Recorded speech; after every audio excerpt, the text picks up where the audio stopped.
नमस्कार दोस्तों। आज मैं आपको सुनाने जा रही हूँ। अचानक पीहर आई बेटी ने भाभी को अपनी बूढ़ी माँ पर अत्याचार करते देखा तो बेटी ने भाभी से लिया ऐसा बदला कि आज बहुत दिनों बाद रिया अपनी माँ विमला जी से मिलने आ रही थी।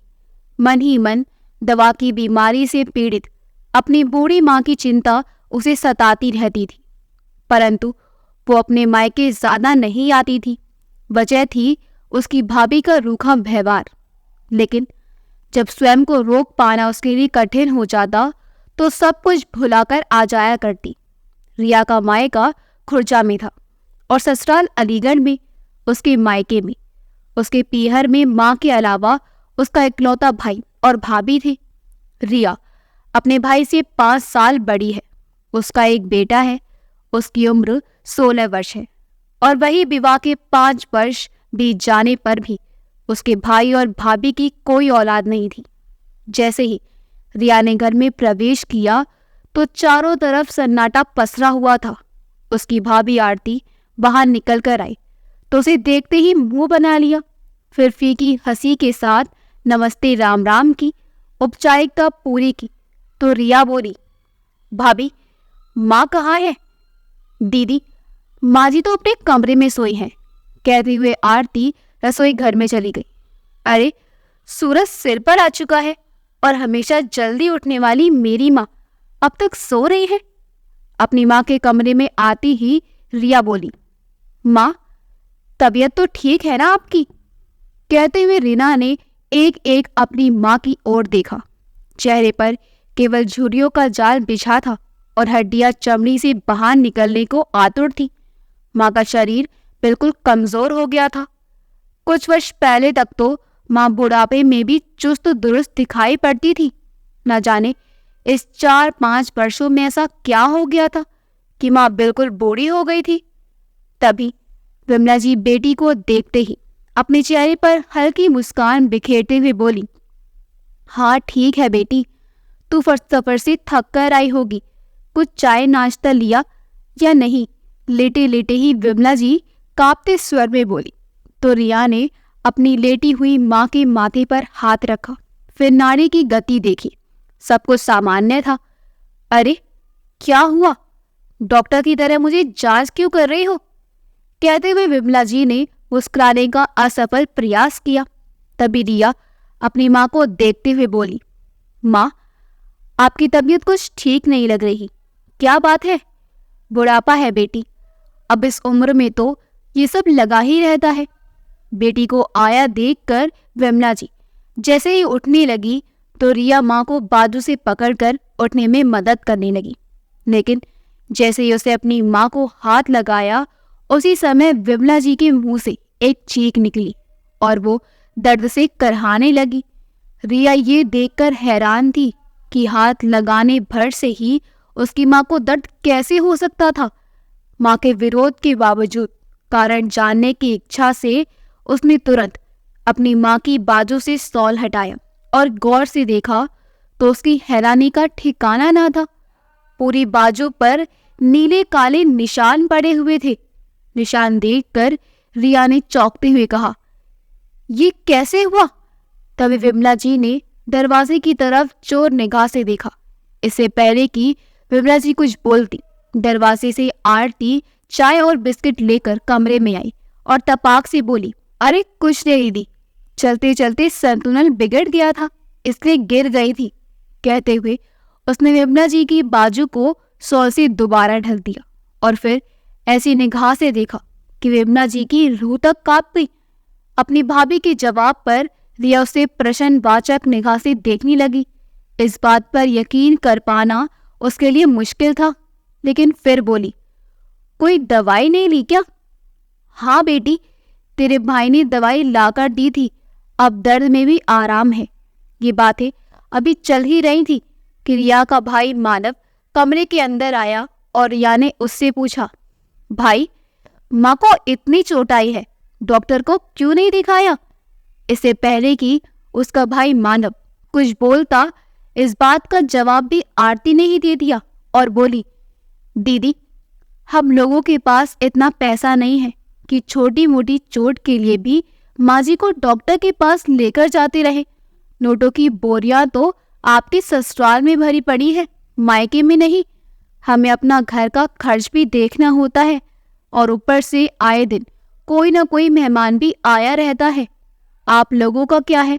सास ससुर की पेंशन आ रही है, पति की सरकारी नौकरी है और 1-2 सालों में आपके बेटे के भी अच्छी खासी नौकरी लग ही जाएगी।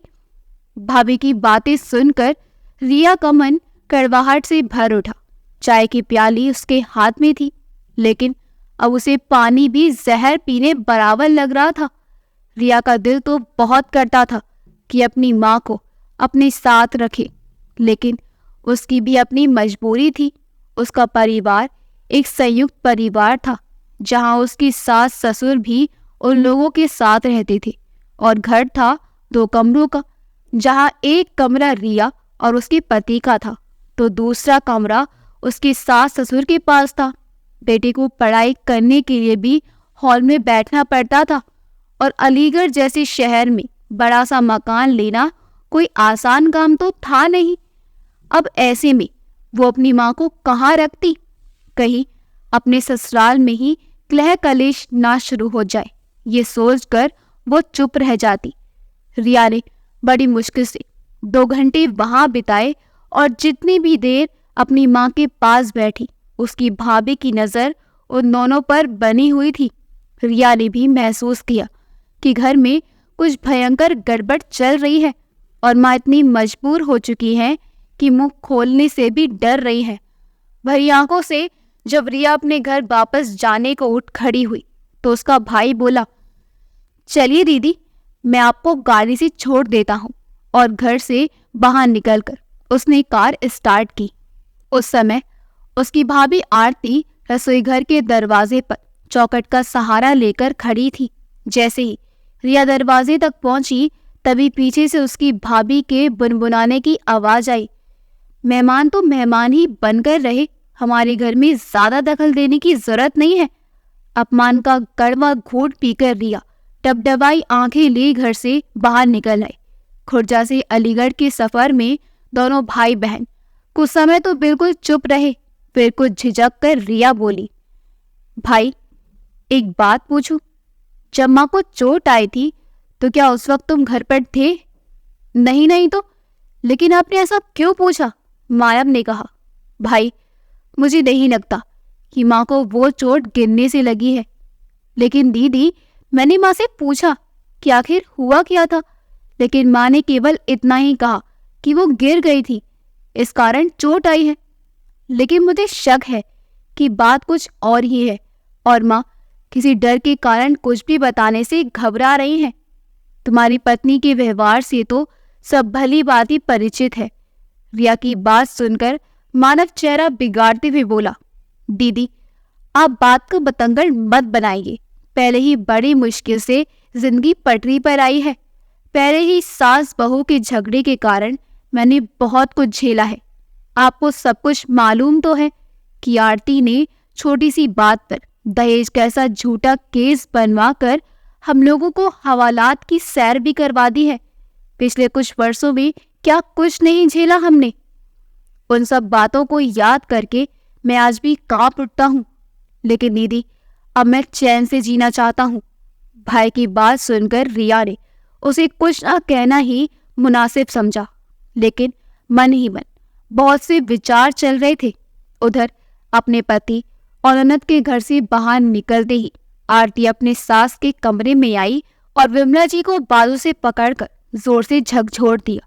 चोट के कारण विमला जी के मुंह से जोर की चीख निकली। तभी आरती रोबदार आवाज में बोली, क्यों महारानी, मेरी शिकायत करोगी अपनी बेटी से? आरती की कड़कती आवाज सुनते ही विमला जी की रूह कांप उठी। तभी आंखें बड़ी करते हुए आरती बोली, एक बात कान खोलकर सुन लो, अगर घर की बात बाहर निकली तो अपने पापा से कहकर दहेज के केस में तुझे और तेरे परिवार को ऐसा फंसाऊंगी कि नानी याद आ जाएगी। नहीं बहू, मैंने तो किसी को कुछ नहीं बताया। विमला जी डरी आवाज में बोली, हाँ, और बताना भी मत। नहीं तो आरती ने चेतावनी दी और फिर बोली, ये क्या तुम्हारा आराम करने का समय है? घर की साफ सफाई, झाड़ू पोछा और बर्तन पड़े हैं, ये सब कौन करेगा? अब बीमारी का ढोंग करना बंद करो और जल्दी से आ जाओ। विमला जी भयभीत नजरों से अपनी बहू की तरफ देखने लगी। तभी आरती बोली, आती हो या फिर डंडे से तुम्हारी सेवा करूं? नहीं नहीं, मैं आती हूँ बहू, विमला जी कांपती हुई बोली और हिम्मत ना होते हुए भी जल्दी जल्दी उठ खड़ी हुई और सारा काम करने लगी। दरअसल मानव और आरती का प्रेम विवाह हुआ था। दोनों एक ही कॉलेज में पढ़ा करते थे और कुछ ही मुलाकातों में दोनों ने तय कर लिया था कि वे दोनों शादी करेंगे तो केवल एक दूसरे से ही। विमला जी ने कुछ लोगों से जानकारी निकलवाई तो पता चला कि आरती और उसके परिवार वाले अच्छे लोग नहीं हैं। बहुत से लोगों ने उस घर में रिश्ता ना करने की सलाह दी, परंतु परिवार वालों द्वारा भरपूर विरोध किए जाने पर भी मानव नहीं माना। उधर आरती ने भी जिद ठान ली कि वो शादी करेगी तो केवल मानव से। आखिरकार परिवार वालों को उनकी जिद के आगे झुकना ही पड़ा और आरती इस घर में बहू बनकर आ गई। मानव चाहता था कि उसकी शादी के बाद उसकी माँ को पूरा आराम मिले और उसकी पत्नी घर का सारा काम संभाले, लेकिन आरती को ना तो घर के काम करना पसंद था और ना ही घर में रहना। कुछ समय तक तो वो संस्कारी और आदर्श बहू होने का दिखावा करती रही, लेकिन धीरे धीरे उसने अपना रंग दिखाना शुरू कर दिया। अब तो आए दिन पार्टियों में जाना, फिजूल खर्ची करना ही उसकी आदत बन गई थी। अक्सर मानव के काम पर जाने के बाद वो घूमने फिरने निकल जाती थी और शाम तक ही घर वापस लौट कर आती थी। और जब भी घर पर रहती तब भी कोई जिम्मेदारी नहीं संभालती थी। विमला जी जब इस बात के लिए अपनी बहू को समझाने की कोशिश करती तो आरती उल्टा उन पर ही बरस पड़ती, और जब उन्होंने अपने बेटे को बहू की शिकायत की तो उन दोनों में ऐसा झगड़ा हुआ कि क्रोध की अधिकता में मानव ने अपनी पत्नी के मुंह पर 2-4 तमाचे जड़ दिए। फिर तो घर में जैसी महाभारत ही छिड़ गई और बात यहाँ तक पहुँच गई कि मानव और उसकी माँ को सबक सिखाने के लिए आरती ने अपने पिता से कहकर उन पर झूठा केस तक करवा दिया। आरती के पिता पुलिस में थे। बस फिर क्या था, दहेज की मांग, घरेलू हिस्सा और मारपीट के अंतर्गत माँ और बेटे को ऐसी ऐसी धाराओं में लपेटा गया जिसमें पुलिस रिमांड भी बनती थी। ढेरों पैसा खर्च करने के बाद भी कुछ नहीं हुआ तो आपसी रजामंदी से ही मामला संभालना पड़ा, और उसके बाद तो आरती का उस घर में एक छत्र राज हो गया और विमला जी के मन में अपनी बहू के प्रति ऐसा डर बैठ गया कि उसके किए गए अत्याचारों का भी वो कोई जवाब ना दे पाती थी और ना ही किसी से शिकायत करती थी। अपनी बहन रिया को उसके घर छोड़ने के बाद जब मानव शाम को घर पहुंचा तो समय आरती घर पर नहीं थी, शायद बाजार गई है। ये सोचकर मानव माँ के कमरे में चला गया। अंदर जाकर देखा तो माँ अपने बिस्तर पर निढाल सी पड़ी थी। अपनी बहन की बातें रह रहकर उसके दिमाग को झकझोर रही थी। मानव ने कमरे में यहाँ वहाँ देखा, फिर 1-2 मिनट सोचते रहने के बाद उसने माँ के बिस्तर के पास रखी छोटी अलमारी खोली तो उसमें एक डायरी रखी थी। दरअसल विमला जी को बचपन से ही डायरी लिखने का बहुत शौक था। अपनी जिंदगी की हर छोटी बड़ी घटना डायरी में लिखा करती थी। इस बात का तो मानव को भी पता था, लेकिन उसे ये नहीं पता था कि उसकी माँ डायरी में क्या लिखा करती थी। मानव ने वो डायरी निकाली और खोलकर देखी तो पहले पन्ने पर लिखा था, मेरे जीवन का सफर। अपनी माँ के जीवन की बहुत सी खट्टी मीठी यादों के बारों में पढ़कर मानव मुस्कुराने लगा। फिर अपना जिक्र देखकर वो और भी अधिक खुश हुआ। आज मेरे बेटे मानव की शादी का दिन है। लेकिन उसके बाद पढ़ने लगा तो उसकी आंखों से आंसू बहने लगे। आगे आने वाले पन्नों पर विमला जी ने बहू द्वारा उन पर किए गए हर एक अत्याचार का उल्लेख किया हुआ था, जिसे पढ़कर मानव के रोंगटे खड़े हो गए और आंखों से आंसू बहने लगे। आज बहू ने मेरे सिर पर डंडे से वार किया, मेरे मुंह पर गरम चाय दे मारी, मेरे बाल नोच डाले। हे भगवान, मुझे बचा लो, इस अत्याचारी बहू के चंगुल से। मानव ये सब पढ़कर चकित रह गया और अपने कमरे में आकर डायरी को सीने से लगाकर बहुत रोया। उसके दिल को किसी भी तरह से चैन नहीं मिल पा रहा था। जिस माँ से वो इतना प्यार करता था, उस माँ ने उसके कारण इतने अत्याचार सहे। ये सोच सोच कर ही उसके रोंगटे खड़े हो रहे थे। उसके दिल के टुकड़े टुकड़े हो चुके थे। सोचने लगा, सुबह से लेकर रात तक मैं अपने काम में इतना व्यस्त रहता था कि मुझे मालूम ही नहीं था कि ये जालिम औरत मेरी माँ के साथ इतना बुरा व्यवहार कर रही है। तभी बाहर से गेट खुलने की आवाज आई। आरती के आने की आहट सुनकर उसने डायरी को छुपाया और फिर अपने आंसू साफ करके जैसे तैसे स्वयं को सामान्य किया।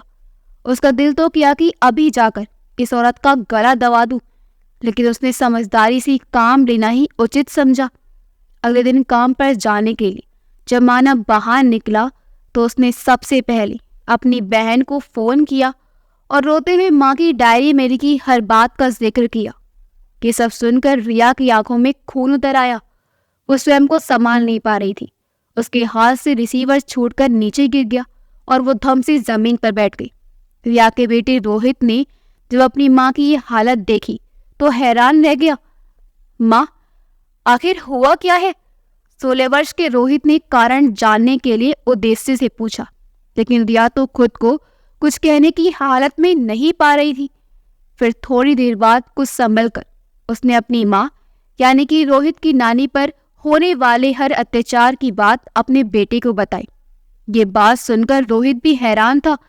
फिर बोला, माँ, इस समस्या का हल है मेरे पास, लेकिन बेटा बिना किसी पुख्ता सबूत के कुछ किया भी नहीं जा सकता। तुम नहीं जानते, इससे पहले भी वो तुम्हारी मामा और नानी को जेल की हवा खिला चुकी है। अरे माँ, आप चिंता मत करो, सारे सबूत मिल जाएंगे। बस जैसा मैं कहता हूँ वैसा करते जाओ। बेटे की बात सुनकर रिया भी आश्वस्त हुई और उसने अपनी भाई को फोन करके सारे प्लान के बारे में बताया। मानव को अपने भांजे की बात पसंद आई और 2 दिन बाद ही रिया अपने बेटे रोहित को लेकर पूरी तैयारी के साथ अपने मायके आ पहुंची। रिया को फिर से वहां देखकर आरती चौंक गई। क्यों दीदी, 4 ही दिन में अपनी माँ की इतनी याद आ गई कि फिर दोबारा यहाँ आदम की? व्यंग्य कसते हुए आरती ने रिया को तिरछी निगाहों से देखा तो रिया बोली, वो क्या है ना कि रोहित के पापा 2 दिन के लिए बाहर गए हैं और रोहित का बहुत दिल था नानी से मिलने का, तो हम चले आए। और भाभी, इस घर में हमारा इतना हक तो बनता है ना? हाँ हाँ, क्यों नहीं, फीकी मुस्कान के साथ आरती बोली और नजरें तैराते हुए अपने कमरे में चली गई। रात को मानव घर लौटा तो अपनी पत्नी आरती से बोला, आरती, कल मेरी ऑफिस की छुट्टी है, तो क्यों ना कल हम बाहर कहीं घूमने चले? और वैसे भी माँ का ख्याल रखने के लिए तो यहाँ दीदी है। आरती को तो जैसे कोई मौका चाहिए था बाहर घूमने का। ये सुनते ही वो बहुत खुश हो गई और अगले दिन ही दोनों घर से निकल गई। रिया और रोहित के पास केवल शाम तक का समय था। रोहित इंफॉर्मेशनल टेक्नोलॉजी का एक होशियार विद्यार्थी था। मामा मामी के जाने के पश्चात उसने तुरंत अपना बैग खोला और उसमें से सारा सामान निकालने लगा और सीसीटीवी कैमरा लगाने की तैयारी करने लगा। तभी रिया बोली, बेटा, मुझे तो डर लग रहा है। तुम्हारी मामी बहुत चालाक है। अगर उसे भनक भी पड़ गई कि यहाँ पर कैमरा लगा है तो सबसे पहले वो कैमरा तोड़ेगी और उसके बाद हमारी जिंदगी में वो तांडव करेगी कि हमारे पूर्वज तक कांप उठेंगे। फिर रोहित बोला, अरे माँ, तुम क्यों घबराती हो? ऐसा कुछ नहीं होने वाला है। किसी को पता भी नहीं लगेगा कि यहाँ पर कैमरा नाम की कोई चीज भी है, क्योंकि उसमें कोई वायर नहीं होगा। फिर एक कैमरा निकाल कर बोला, ये देखो माँ, आपके नाखून से भी छोटा कैमरा है। नजर आने का तो सवाल ही पैदा नहीं होता। और इसका डिवाइस को भी मैं ऐसी जगह छुपा दूंगा कि मामी को भनक तक नहीं लगेगी और घर में जो कुछ भी हो रहा है उसकी लाइव फुटेज आपके और मामा के मोबाइल में आती रहेगी। इधर रोहित ने पूरे घर में सीसीटीवी कैमरा लगा दिए तो वही मानव ने भी अपनी ही जान पहचान का एक लोकल मीडिया कर्मचारी को घर पर भेज दिया। लोकल न्यूज वालों ने भी एक कैमरा विमला जी के कमरे में लगी घड़ी में फिट कर दिया और रिया ने वो घड़ी वापस उसी जगह पर लगा दी। विमला जी ये सारा नजारा प्रश्नवाचक निगाह से देखती जा रही थी। तभी रोहित बोला, नानी हमने यहाँ कैमरे लगाए हैं, अब मामी जो कुछ भी करेंगी कैमरे में रिकॉर्ड हो जाएगा, जल्दी ही सब कुछ अच्छा हो जाएगा। ये सुनकर जहां विमला जी आश्वस्त हो गई, वहीं रिया की चिंता और बढ़ गई कि अगर ये बात माँ को पता चल गई तो माँ अपने पेट में ज्यादा दिन तक इस बात को छिपाकर नहीं रख पाएंगी। अगर ऐसा हो गया तो कयामत आ जाएगी। रात के समय मानव अपनी पत्नी आरती के साथ वापस लौटा। वे दोनों खाना बाहर से ही खाकर आए थे, इसलिए आरती अपने कमरे में सोने चली गई। रिया भी खाना बनाकर सबको खिला चुकी थी। आज बहुत समय बाद विमला जी को सुकून से खाना खाने को मिला था। फिर मानव रोहित के पास आया और धीमी आवाज में बोला, काम हुआ क्या? तो रोहित ने मुस्कुराते हुए कहा, जी मामा जी, सारा काम अच्छे से हो गया है, बस आप मोबाइल में फुटेज पर नजर बनाए रखना, जैसे ही कुछ गड़बड़ होने लगे तुरंत पुलिस को फोन कर देना। अगले दिन सुबह सुबह मानव अपनी बहन को अलीगढ़ छोड़ने चला गया। वापस लौट कर जाने में करीब 10 बज गए। मानव घर लौटा तो आरती बोली, आखिर आप लोगों का ये चल क्या रहा है? हर रोज आपकी बहनियां क्यों टपक पड़ती है? तो मानव ने कहा, ये उसका मायका है और वो जब चाहे जितने दिनों के लिए चाहे अपने मायके में आ सकती है। ऐसा कहते हुए मानव अपने कमरे में चला गया और अलमारी खोलकर कुछ ढूंढने लगा। तभी आरती भी पीछे पीछे आ गई और ऊंची आवाज में बोली, हाँ हाँ क्यों नहीं, और तुम नौकरों की तरह उसकी सेवा चाकरी में लगे रहोगे? फिर मानव परेशान होते हुए बोला, इसमें कौन सी बड़ी बात हो गई? अच्छा वो सब छोड़ो, 3-4 दिन पहले मैंने अलमारी में 1 लाख रुपए रखे थे, वो मुझे मिल नहीं रहे हैं, क्या तुमने उठाए हैं? मानव ने पूछा तो आरती बोली, हाँ मुझे शॉपिंग करने के लिए चाहिए थे, इसलिए ले लिए और वो सारे पैसे खर्च हो गए हैं। ये सुनते ही मानव चौंक गया, क्या 1 लाख रुपए तुमने शॉपिंग में खर्च कर दिए? मैंने आज ही वो पैसे डीलर को देने का वादा किया था। मीरा मुझसे पूछे तुमने मेरे पैसों को हाथ भी क्यों लगाया? मानव भड़क उठा तो आरती गुस्से से बोली, क्या मेरा इतना भी हक नहीं है कि मैं थोड़े पैसे अपने ऊपर खर्च कर सकूं? वो थोड़े पैसे नहीं थे आरती, पूरे 1 लाख रुपए थे। कहते हुए मानव का चेहरा गुस्से से लाल हो गया और बिना नाश्ता किए अपने ऑफिस चला गया। इधर विमला जी अपने कमरे में बैठी हुई बेटा बहू की लड़ाई सुनकर चिंतित हो रही थी।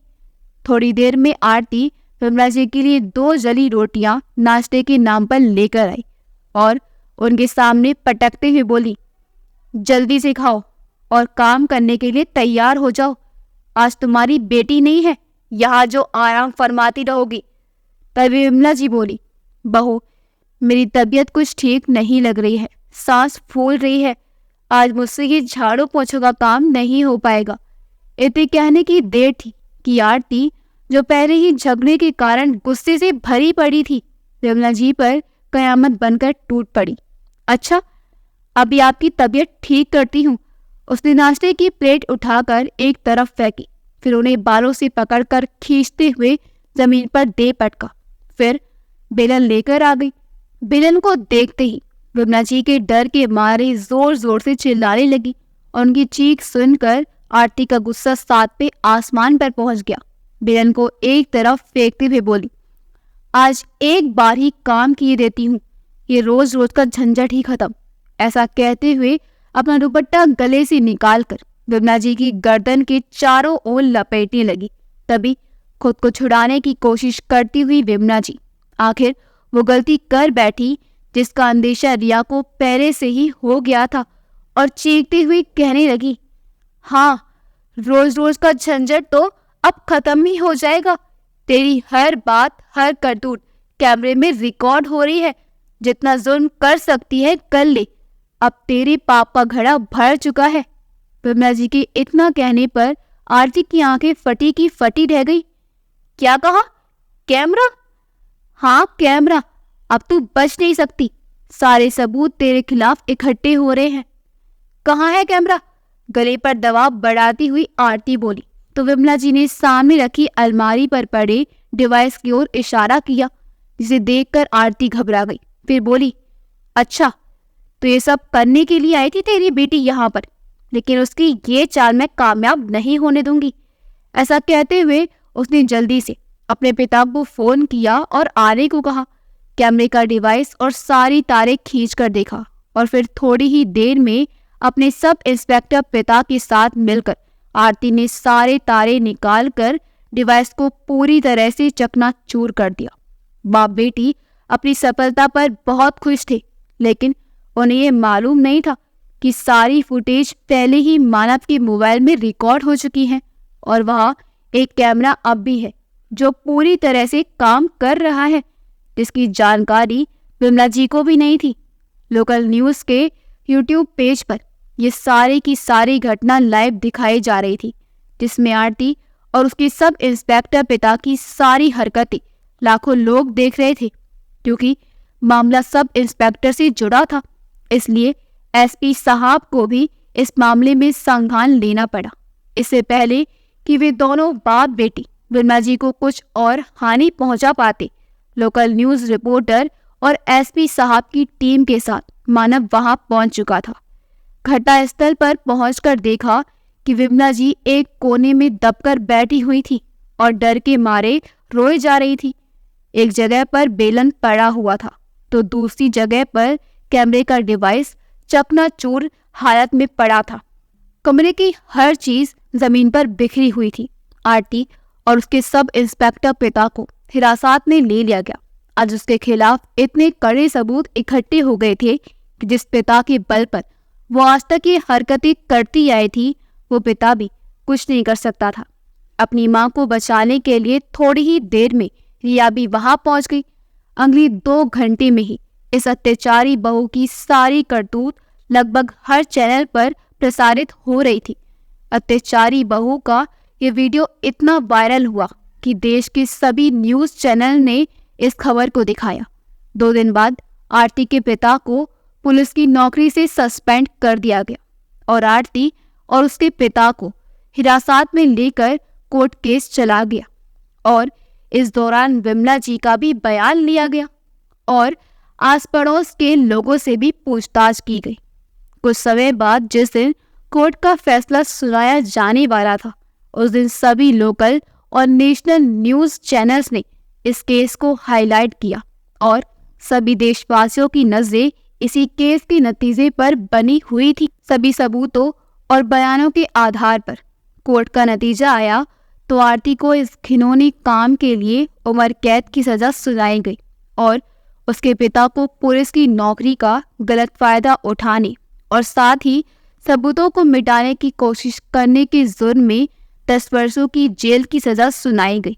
और इस फैसले के साथ ही सारा कोर्ट रूम तालियों की गड़गड़ाहट से गूंज उठा।